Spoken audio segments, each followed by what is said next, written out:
Hello and welcome back to another episode of Cronkite Sports Live. I'm Ethan Tuttle. Sammy Miller joins me on the desk.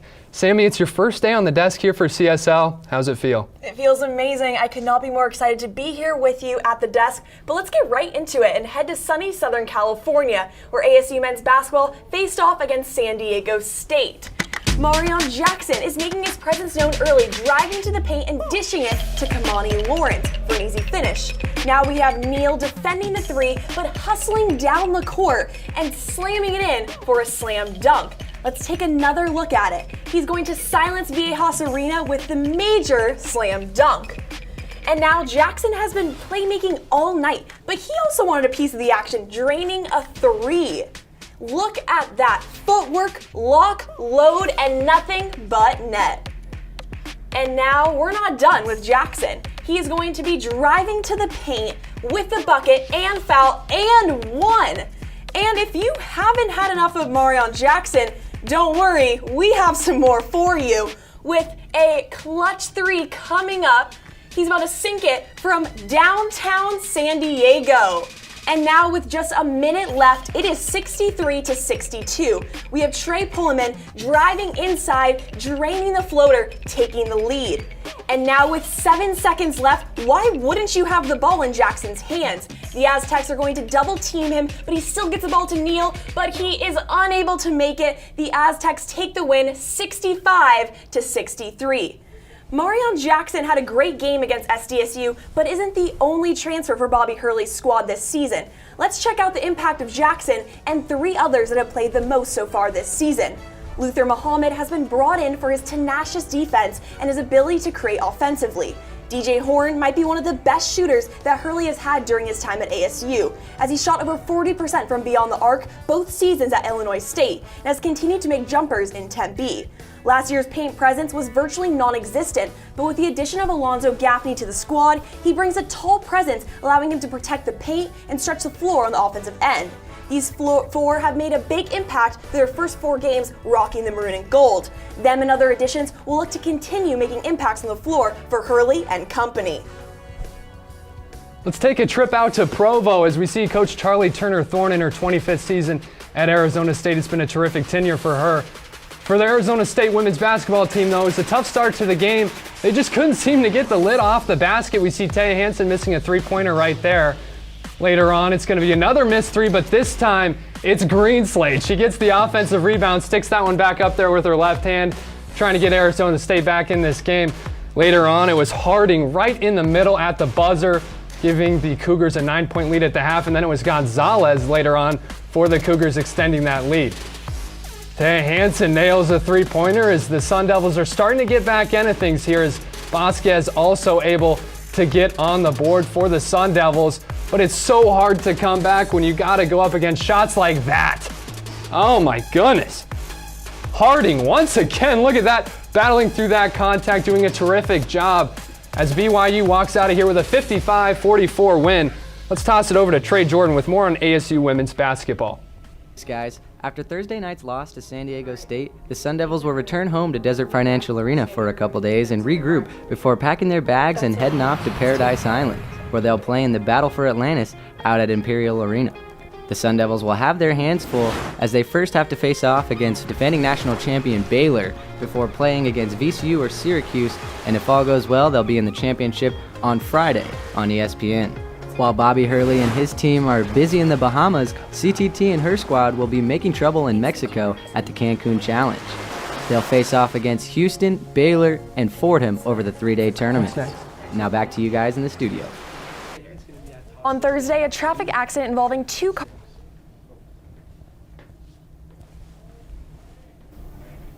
On Thursday, a traffic accident involving 2 cars that were being driven by Arizona State football players occurred.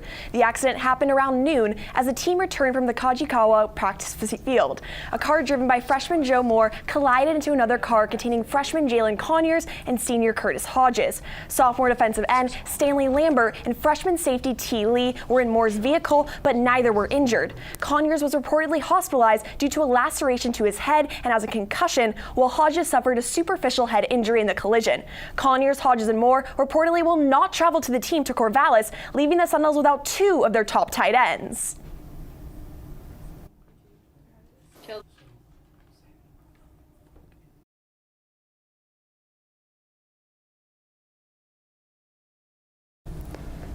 Now joining me at the desk is WCSN football reporter Nick Elsner.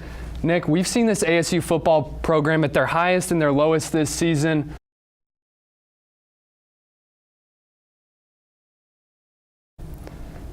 Now joining me at the desk is WCSN football reporter Nick Elsner. Nick, we've seen this ASU football program at their highest and their lowest this season. What's the team's identity right now, though, with just 2 weeks remaining in the season? Yeah, so Arizona State's kind of struggled. They got off to a hot start, and then they lost one at BYU, and the passing game was not there, and then it was there. Rashad White has been the constant for this Arizona State football team. He's the heart and soul. When Rashad White plays well, the team seems to pick up a win, and last 2 weeks he's had over 180 rushing yards in each game, and what do you know? 2 wins for the Sun Devils.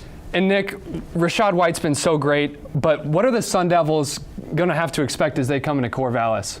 Another strong rushing attack. Now, BJ Baylor from Oregon State has 12 touchdowns, 1,050 yards. He is a guy that the Sun Devils are going to have to contain, and the run defense hasn't looked that great in recent weeks, so BJ Baylor is going to be the guy to stop for the Sun Devils. Nick, Thanksgiving weekend's coming up. U of Arizona's going to come into town to take on the Sun Devils once again.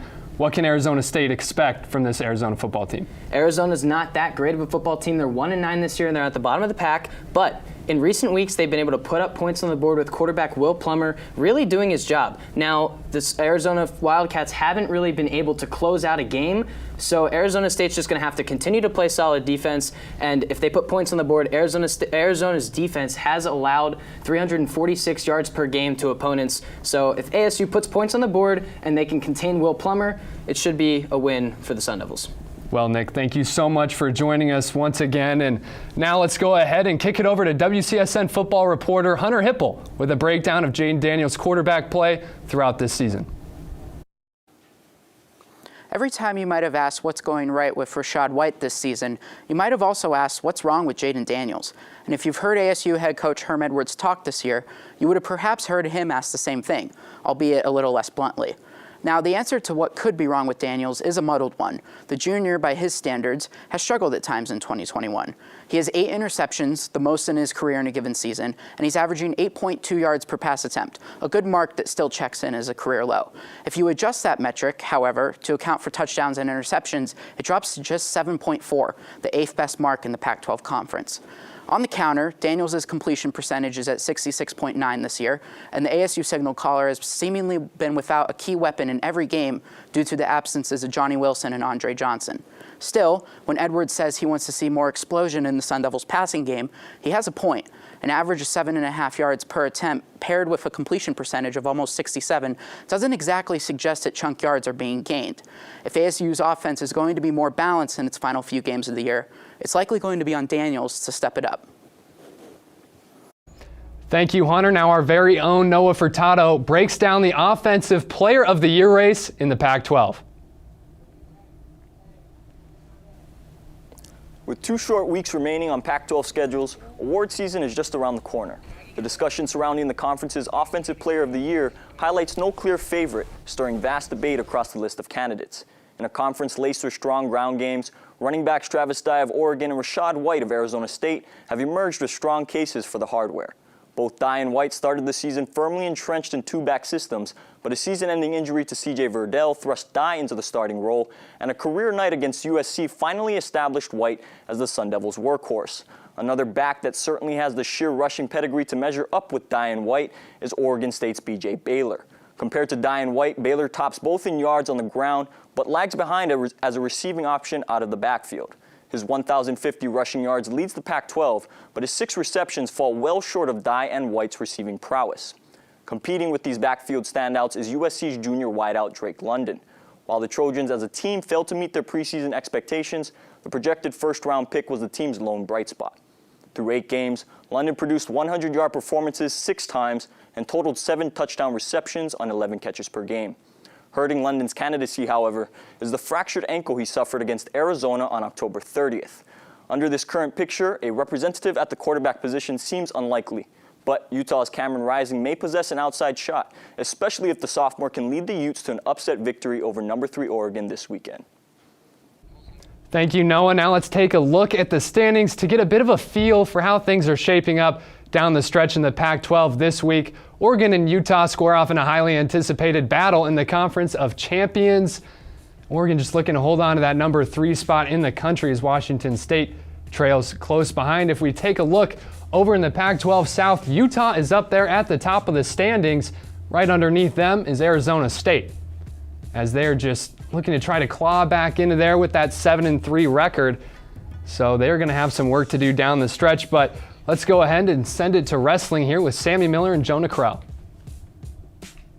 I'm here with WCSN wrestling reporter Jonah Krell. Jonah, ASU Wrestling had its first duel of the season last week. How do you think they played during that duel? Well, Sammy, in the Mountaineer Invitational, all 5 Pac-12 champion returners, they all won their weight classes. And in addition to that, Michael McGee won at 133. But the 2 wins that really surprised me and stood out to me were Jesse Vasquez, the freshman, winning at 141 in his first tournament ever. And then Kyle Parco, the transfer from Fresno State, won in dramatic fashion, flipping over his opponent in a reversal and a takedown to make it 8 titles for the weekend. Just really impressive, and they moved up to number 7 in the rankings nationally. And while ASU has returned most of their starters, there still seems to be some holes in the team. So how do you think those holes will affect the squad this year? Yeah, so those holes really at 174 and 184, those weight classes. And Kale Valencia, the brother of Anthony, you'd expect him to fill one of those holes at 174, but he's expected to redshirt. He said that to the media along with Zeke Jones. And so who's going to fill those spots? You have guys like Zane Coleman and Josh Number, but those are 2 unproven guys. It's really interesting to see who's going to fill those roles. And Zeke Jones said he's just going to throw guys out there and see who emerges. And tonight, ASU will take on 17th ranked Oklahoma. So what should we expect from the Sun Devil squad? First of all, this is going to be an anticipated event. Fans haven't been to Desert Financial Arena for a home duel in a long time, so should be a fun one. And just with the matchup itself, there's a lot of star-studded names here, a bunch of ranked wrestlers on both squads, but just a matchup I'm looking forward to. Jesse Vasquez, the freshman, has a big test against number 6 Dom Demas of the Sooners. And the Sooners, they lost last year in their first match to Arizona State, 20-12 in a hard-fought one. And Zeke Jones said the Sooners are going to be targeting this match, and so they have to. The Sun Devils have to bring their A game. It should be really fun to see. Thank you, Jonah. And as we said, ASU will be taking on Oklahoma tonight at 7 p.m. on Pac-12 Insider, so make sure to check it out. Arizona State men's hockey is off to a 6-6 start to the season, and with 12 games down, there's still some uncertainty around who the starting goalie is. Yours truly breaks down the pairing and what to watch out for in net for the Maroon and Gold. The Arizona State men's hockey team started the 2021 season with a new addition in net. Junior transfer Ben Cross packed his bags and left Miami, Ohio to come to the desert to join the Sun Devils. Cross stood out early on as a solid backup and maybe even a guy that could come in for ASU and get some wins when needed. New Jersey Devils draft pick sophomore Cole Brady returned for another season in net for the Maroon and Gold after boasting a .91 save percentage the year previous. It was a bumpy start to this season for the sophomore, though. He was pulled twice, once against the Denver Pioneers and once later on against the Colgate Raiders. For Cross, it's just been a different story. In the team's last game against Quinnipiac, Cross had an incredible performance as he stopped 49 shots the Bobcats put on him, a career high for the transfer. And in a goalie pairing that's been given more minutes to Brady so far, and with Cross giving up a goal less on average, it wouldn't be a surprise to see Cross get thrown some more minutes after his last couple of performances for the Sun Devils. Back to the studio.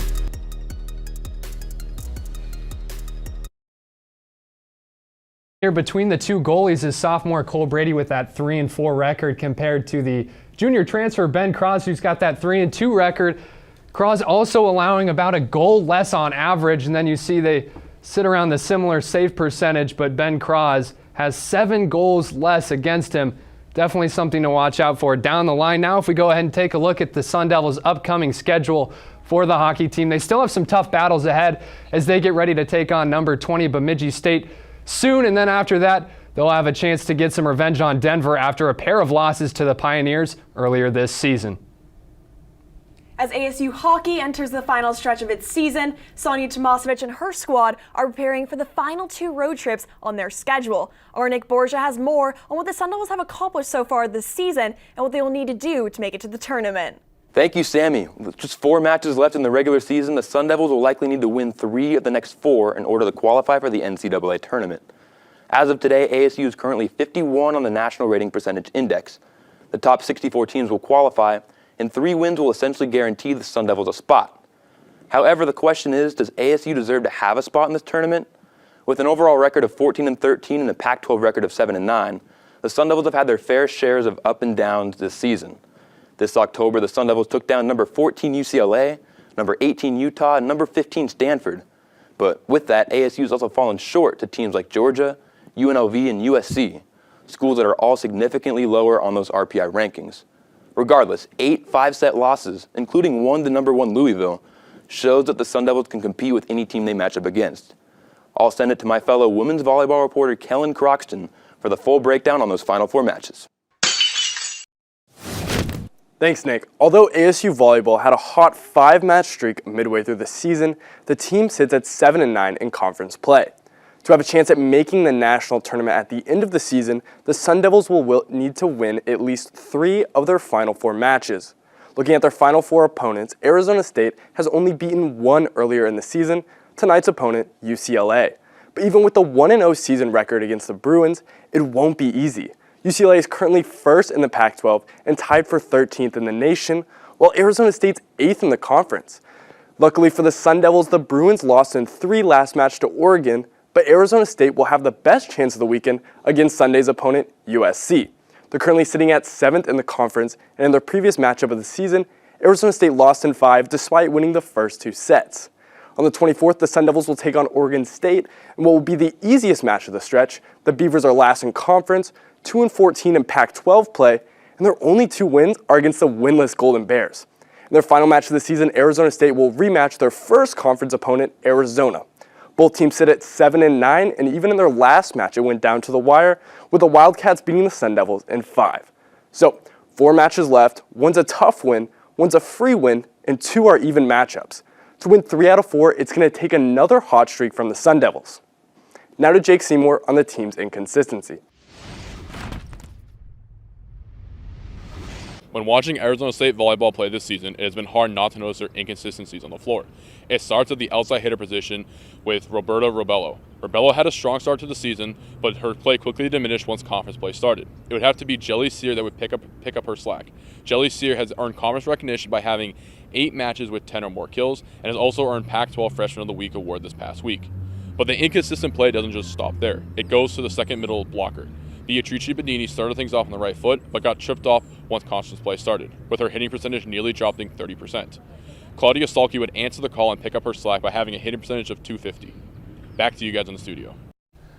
All right, let's have some fun here. We've got some top plays for the viewing audience at home as Arizona State Wrestling taking on App State here as its wrestler Kyle Parco just going back and forth against his opponent here as they're just grappling on the ground, trying to get a grip here. And here comes the Uno reverse guard from Parco as he lays him out on his back. Just an incredible play that time. And now to number 3. Now make sure to not focus on Rashad White and instead focus in on the offensive line, especially Ladarius Henderson, who absolutely trucks the Husky freight train coming through. We're gonna look at it once more with this pancake block. We're gonna need some special maple syrup for this one. Well, Sammy, you're going to want to take a look at Rashad right here because he makes one heck of a play on the left side of the field. You see Jaden Daniels out of the shotgun, takes the snap, fires one over the top right into the hands of Rashad White. He makes a great play, stretches his hands out. That one later would be reviewed, but found out it was a catch. And we're saving the best for last. With 40 seconds left of the game, Dylan Morris is picked off by Merlin Robertson. He is running. Is he gonna stop? I don't think so. He's going in for a touchdown. And let's take another look at this pick 6. Merlin is going to pick the ball off, and he's just going to keep on running. And ASU is going to run to victory, getting the dub at UW, winning the game 35-30. Thank you so much for taking the time out of your day to join us for another episode of Cronkite Sports Live. For the entire crew in studio, Sammy Miller and myself, we thank you, and we will see you next time.